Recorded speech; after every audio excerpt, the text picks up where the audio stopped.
He's the nut behind the wheel and behind the mic. This is Automotive ADHD with Matt West.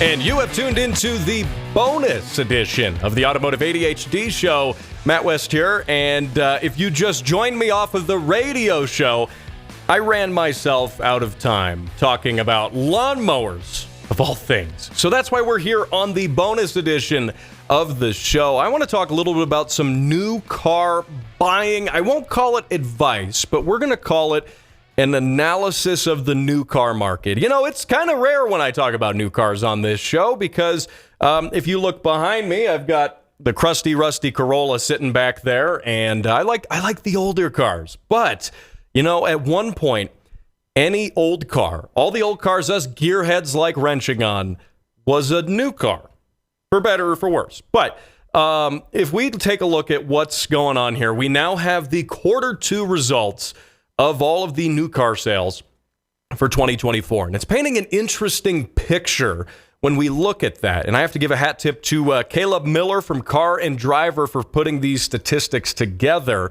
And we saw some sales that maybe made sense, and we saw some things that maybe didn't make nearly as much sense, or at least on the surface level. And for example, EVs, they're not all big, but certain ones are, and I will tell you why. But first, you know, a very obvious one that we all saw coming, mid-sized trucks. Mid-sized trucks are absolutely, I think, outrageous in the terms of sales and how many people are buying them. I am guilty as charged. I have a Toyota Tacoma as my daily driver. I like mid-sized trucks. You know, they're not small trucks. Very few manufacturers are actually doing the small truck thing. Ford is doing that with the Ford Maverick right now. Toyota does that in other markets, not here in the United States. Come on, Toyota, what are you doing? But again, you know, Toyota can do no wrong. So, but some of the things that we've seen with mid-sized trucks, and they're practical. I like them. The Chevy Colorado / GMC Canyon, which are basically the same truck, they had in Q2 26,901 sales between the two vehicles. And that represented a 35% bump compared to the same time last year. And that, or rather, I should say that is just the Chevy Colorado at a 35% improvement. The GMC Canyon, meanwhile, buyers are going up market with the Canyon. They they want the fancier options. 69%, nice improvement over last year. And I think the mid-sized truck market's very hot. It's very hot. And you know what's happening is Dodge is, I think, missing out on the mid-sized truck market. Yeah. You could say, I can hear you typing. Well, they're part of Stellantis, and they've got the Jeep Gladiator, which is a mid-sized truck, and it's a fun mid-sized truck, and the doors come off, and the roof comes off, and the windshield folds down. All the cool stuff you want about a Jeep, but in truck form, just like the old CJ8 Scrambler of yesteryear. And I personally love them. I think they're great. As also an owner of a Jeep, not a new one, I'll tell you, though. It's a very old, but, and it was also $800. But anyway, so they have that. But the thing is, I think a lot of buyers are actually kind of put off by the Gladiator's kind of roughness, the ruggedness, the solid front and rear axles together.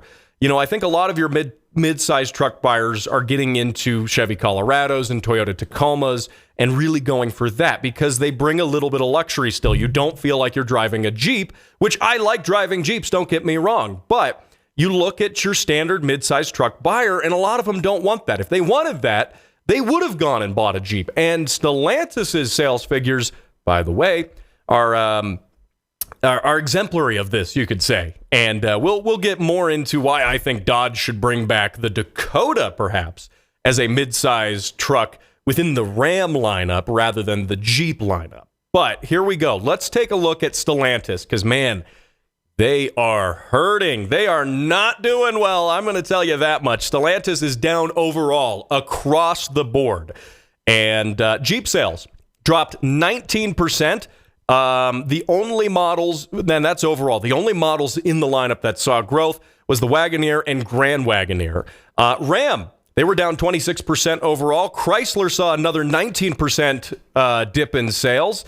And Dodge, Dodge also fell, 17%, I should say. And you could attribute that partly to the fact that they are canning the current Charger and Challenger to replace those with a new model going forward. We've seen the new Charger. We've seen the EV concept. We know it's going to have a straight six, hybrid. There's going to be an EV-only one. None of that's on the market right now. So part of that is that. You're phasing out a model before you're bringing in a new one. You are going to see a decline, especially when people want to buy that model. And don't get me started. This is not what this bonus show is about here, but I don't think that, the new Charger, the new one, really counts in terms of what buyers want. Buyers want rear-wheel drive, V8, manual transmission, maybe, at least the buyers of this, right? We got to categorize each of these models into the sort of person, the sort of demographic that buys them. And I think a lot of people still want that V8 Charger and Challenger. They still really want that. And we'll get into why Ford is being so successful with that same formula. But a couple other statistics here for Stellantis, the whole umbrella, the Dodge, Chrysler, Jeep, Fiat, Alfa. Can't forget about those two, the Italian ones. And Fiat. Oh, man. 316 units. Whopping. Tremendous sales success. Fiat. That's not one model, by the way, in the lineup. That's Fiat as a whole in quarter two. 316. When we're talking about other cars, like even the Toyota Highlander, which we'll get to Toyota too in a minute, but Toyota was 51% last year compared to last year, and that was still like 18,000 units sold. Fiat, 316. Now, Alfa did a little bit better. 2,492 sales. And, that's probably because Alphas are a little more luxury. They're a little more upmarket. People are not wanting to pay. Look, if you are wanting to pay for Italian unreliability, you at least want it to be nice and stylish, which is Alfa. Fiat, not so much. They're the same thing, but not so much, just because it doesn't have that upmarket feel to it. So, Stellantis is losing really hard. They really are. And we can see, too, with Ram. Ram is down 26%. Full-size pickup trucks are down across the board as well, in favor, again, of those mid-size trucks I was talking about earlier. Because, look, and especially with like a 1500, for example, why would I want to drive around a big truck? Doesn't really have all that much payload capacity when you think about it. And when you get into like a 2500 or a 3500, in my opinion, they don't really drive all that different. Yes, they do. I know people are going to say, yeah, they do. But at the end of the day, the body of the truck, it still feels like a big truck. If I want to drive around in something that feels like a big truck with all the inconvenience of a big truck, I think I would be more willing to go spend a few more dollars and get that 2500, get that payload, get that towing capacity, and it still feels like a big truck. That's my opinion. The regular, your 1500 sort of range, they're not doing well sales-wise. And people are either buying the 2500s, 3500s if they actually have work to do, or they're going if they don't. If they don't have a job to do with the truck, I'm being a little facetious here, but if it's a lifestyle truck, it's a play thing, like my Tacoma. Even though my Tacoma doesn't do too bad trailering the S2000 on a trailer. I've got a flatbed, open aluminum car hauler. It does great with that. I love it. I had to change the leaf springs in the rear to make it a little more accommodating of that, but overall, it does a good job for my needs and for most people's needs. So I think, the full-size truck market, it's not selling like it used to. It is absolutely not. Now, here is a surprise, though. And this is something that I would not have expected, not one bit, which is that gas SUVs are on the downturn. They are losing sales, and they are not doing well. Everything from especially General Motors in this category has seen a reduction in sales on everything from the Buick Enclave, Envision, to the Chevy Traverse, Blazer. The Suburban was even down, even though that's a bigger, more of a proper SUV. And I guess when we say SUVs here, when I mention that, I'm not talking about, like your full body on frame stuff. I mean, most of the SUVs in this category are of the crossover variety. So not real SUVs, in my opinion. But that being said, they have previously been a sales success. You see crossovers all over the place. I mean, so much so BMW even made that ugly, nasty one that apparently sells really well. But what's interesting is, so we see these crossovers and these SUVs, these smaller SUVs, going down in sales.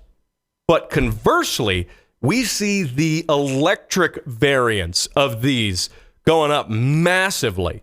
For example, Nissan has the Ariya, which in Q2 went up 123%.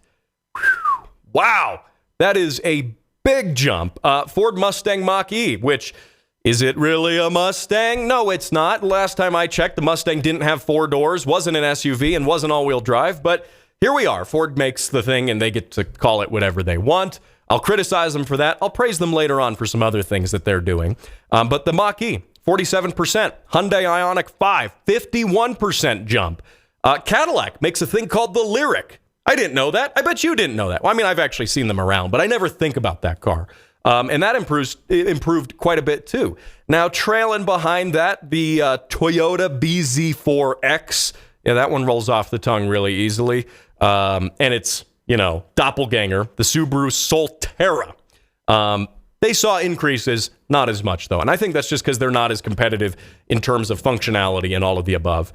But we've got Kia doing their stuff with an EV. Chevy's bringing a Blazer EV. Manufacturers are jumping on this bandwagon to get into the electric SUV, small SUV craze. And I have a theory as to why this is. Why are the gas ones not selling? Why are the electric ones selling so much? Is it because people are finally jumping on the EV bandwagon and have decided that it is the way of the future, which I don't think it is, by the way. If you listen to my show and if you listen on the radio a lot, you know my opinion of that.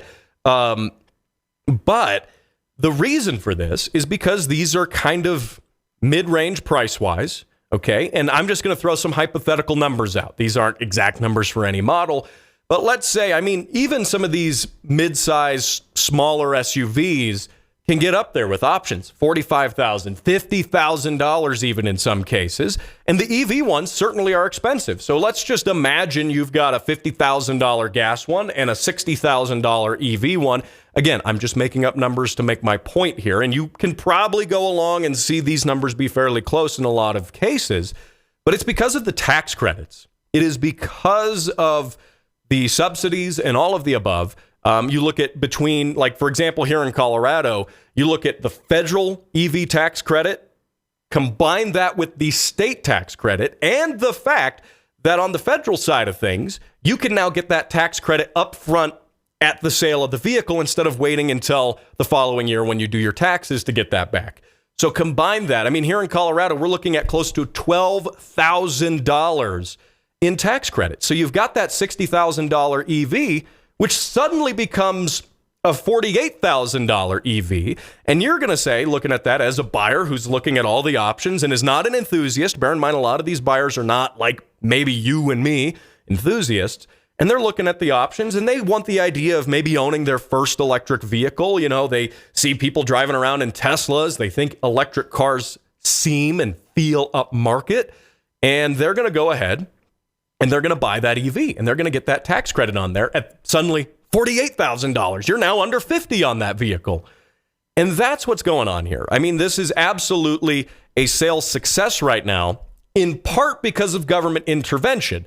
Now, I have done a spiel, and we won't go into it here. We're talking about the market as a whole today. I've done an entire spiel on this show, on the radio, about why I think we should not be subsidizing these EVs. And I ruffled some feathers when I posted some clips of that online on YouTube, which, again, you can catch this show in addition to the podcast on YouTube and Rumble, and you can listen to the audio version on Spotify. But that got a lot of comments. That brought the Tesla lovers and the fanatics, the Elon army out of the woodwork to come attack me in the comments on that video, which was much appreciated. It fed the algorithm god, which then increased engagement and all of the above on that video. But that being said, people were mad when I said that. My point wasn't that we shouldn't cancel all of the subsidies all at once altogether. my point was, all right, why are we subsidizing just the EVs when there is plenty of other technology that is not being explored? You look at hybrid technology and things like that aren't being explored, that in many cases can be more efficient. Now, I'm not talking about traditional gas drivetrain with a hybrid boost. I'm talking about something more akin to like your heavy equipment, your diesel electric stuff. You've got electric drive motors for the wheels, and you've got a small, efficient engine that runs at one constant RPM to maintain the current going to those electric motors. That has been around for like 100 years, and it's incredibly efficient for what it is. But we're not subsidizing that. We're not subsidizing research into anything else. We're just focusing on EVs as the only solution, pure battery electric. And I don't think for the people who say the goal of this is, the environment and this and that. If we're just subsidizing one thing, that clearly proves, and especially one thing that's not as clean as they say it is, that clearly proves that you're not about the environment on this. You're just about making money off of these subsidies in one way or another as a politician in my eyes. So I digress. That's a whole thing. You can listen to that on the show. I go deeper into that idea. But anyway, let's get back to some of the other things in the car market, right? And I do think, like I was saying, those subsidies play a huge role right now in that. But let's look at the polar opposite of the EV spectrum. Ford. I called out Ford a minute ago for saying that their thing is their SUV thing is a Mustang. Again, they make it. I guess they can call it whatever they want. But no, Ford Mustang, the proper one, the legit one, has been doing great in sales. Not like 123% like the EVs are seeing, but instead of pulling back on sales, they have crept forward about 8%. Not a ton, but that's going forward still when everything else is going backwards in the double digits. So that is still good. And I think that's partially because when you're looking at the V8 sports car market, the muscle car market, Chevy killed the Camaro. Dodge killed the Challenger. Yeah, but there's a new one and it's an EV. No one cares. It's not rear wheel drive and it's not a V8 and it's not a manual transmission, which this is when, as an enthusiast now, I get to say things about this because this demographic, the people who are buying these are enthusiasts. And this is what they want. They want that V8 engine, they want that manual transmission, and they want that rear-wheel drive setup. They want that drivetrain. And currently, Ford with the Mustang, they're basically the only kid on the block now in this segment. And they are. And they're crushing it with the Mustang. So, that's one of those things that I think is, enthusiast cars are a little different. We have the commuter cars. We've got those EV crossovers, which, again, I hate crossovers and I hate EVs. It's a double hate on there. Does it cancel out that way? No, I don't. I don't think so. But that being said, we've got, those are your regular buyers. Those are your middle-aged parents. Those are, people starting families who want a car with a small back seat, but they don't want something big. They want an economy car. And that's who's buying that. Enthusiasts, though, are buying these Mustangs. It's an entirely different segment for a different reason. And Ford, late last year, they came out committing to the V8 platform, saying that we are going to manufacture a V8 in the Mustang for as long as possible, no matter what it takes. And I commend them for that. And it clearly works. Now, Mustang is also the only true car that Ford sells. Everything else is either an SUV or a pickup truck. And they know that. And they're selling great. They're investing in this platform. I mean, obviously, the new Mustang Dark Horse is a tremendously cool vehicle. And I'm actually seeing them out on the roads pretty often. And the new generation of Mustang as a whole, I should say. But that being said, they're accessible. Yeah, they're still expensive. They're a toy. They're usually not your only car. They're a second car type of purchase still. But they're there. People are buying them. And that's something that can't be said for Dodge or Chevy right now. So they better listen up. And I don't think they will. I think their brand culture and their brand identity is deliberately being shifted away from that. And that's too bad. Ford's going to capitalize on it. And Ford right now has my win for the enthusiast vote there. So now wrapping this up, we also saw an increase in economy cars. And that, I think, things like the Chevy Trax, the Toyota Corolla Cross, the Mazda CX-30. Okay, I could keep going. These are all boring, completely uninteresting, unremarkable cars, but they are economy cars and they're gas-powered. They have also seen a rise, again, in the double digits here, going into 2024, wrapping up Q2 of 2024. So, and imagine this, even the Mitsubishi Mirage, like that has seen a sales increase, which is amazing. So what this means, I think in summary, what I'm getting at with all of this is that the car market is somewhat emblematic of the economy as a whole. I think as inflation rises and people tighten their belts still on everything from groceries to home purchases to things like vehicles, we're seeing utilitarian stuff. Obviously, your economy cars, like I was just saying, going up. People want to save on gas. They still got to get to work. They still got to get the kids to school.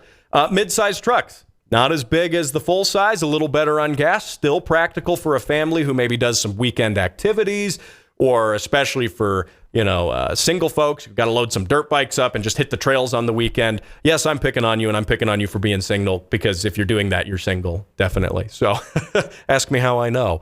But that is what we're seeing. And then the boost in electric econo boxes, that's what they are. They are small crossovers that are electric.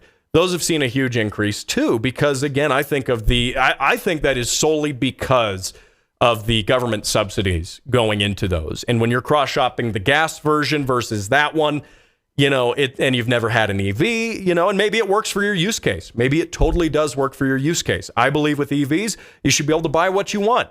Buy what works for you. That is incredibly important in my opinion. So, I don't think they should be telling us what we can and can't buy. And if you want to buy that EV crossover, if it tickles your fancy, please go for it. Buy it. Make yourself happy with it. So, but I think we're looking at the car market as sort of a reflection of the economy here in 2024 and people's tastes with that.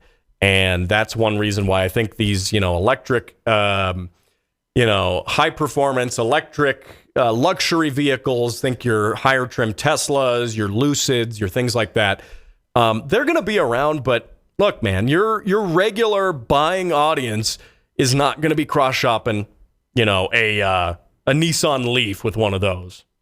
Let me just say that. So anyway, there you go. That is my take on the car market as a whole here. Again, thank you to Caleb Miller, Car and Driver, for putting these stats together. And you know what? If you want to comment on your thoughts on this, let me know what you think. If you think I'm entirely wrong about the whole thing.